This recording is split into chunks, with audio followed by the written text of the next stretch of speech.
Hey everybody, Michael with Lake Norman Firearms Training here.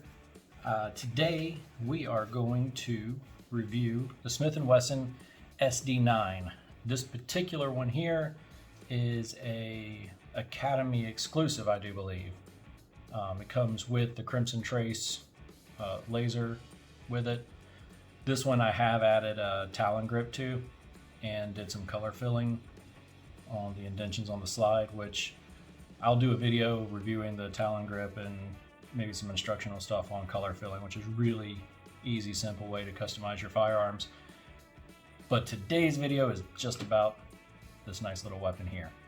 So before we get started, somewhere over here in the lower corner is my little company emblem. You can click on that. You can subscribe if you like what we're doing here. Leave any comments or questions you got in the comments below, and let's get to it. So this weapon here is a full-size duty weapon. It is a 4-inch stainless steel barrel, stainless steel slide, polymer frame, and a defensive, what do they call it, a defensive trigger.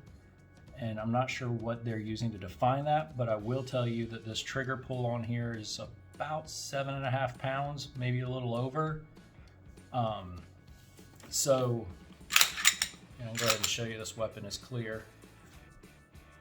So with that said, it's stiff. It does have a nice crisp wall there, so you can hit it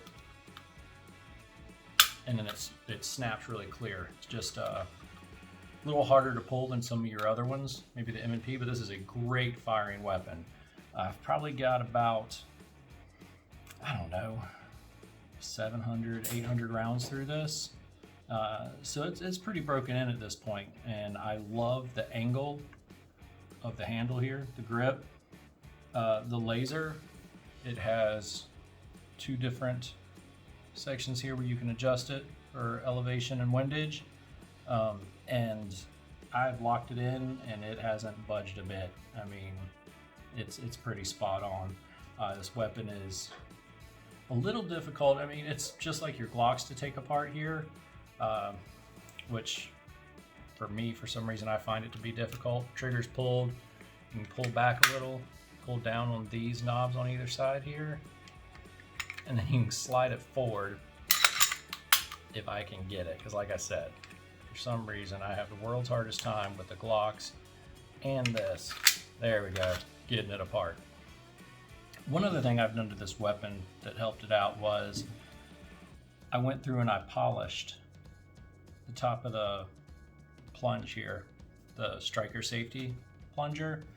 I polished the front of the striker here, and then I polished the top of this trigger bar and the side of the trigger bar, and sanded and polished back here where it connects to this sear. So that way there's no grit, it's really smooth, and I mean, that took me just a few minutes on an afternoon when I was cleaning it one time to do. So I mean, this is kind of a basic pistol, but a very good, dependable pistol. I know a lot of these get sold, I see a lot of people with them, and I mean, honestly, you can't go wrong. It comes with two 16-round magazines. So it's 16 plus 1 in the chamber. Like I said, only complaints is trigger pull's a little rough, but I mean, if you're using this as a duty pistol or anything, you don't want, I shouldn't say rough, a little hard to pull at 7.5 pounds. But I mean, if you're carrying this as a duty pistol or self-defense pistol, you don't want a feather-light trigger anyway. It's not like it's a competition pistol, but there are kits out there to reduce this by like 35%. So I mean, that's something you could do. And I mean, this just fits really nice in the hand, especially for my hand. You got that finger placement there, and my finger hits it perfect. Grip of the laser comes down. I mean, really well done by Smith & Wesson. Great little weapon. And I have no complaints on it. Like I said, around 700 rounds through it, works wonderful. My wife loves shooting it, and this is really our home kind of self-defense weapon. Wait. Before you leave, can you maybe drop a like and subscribe? Bye.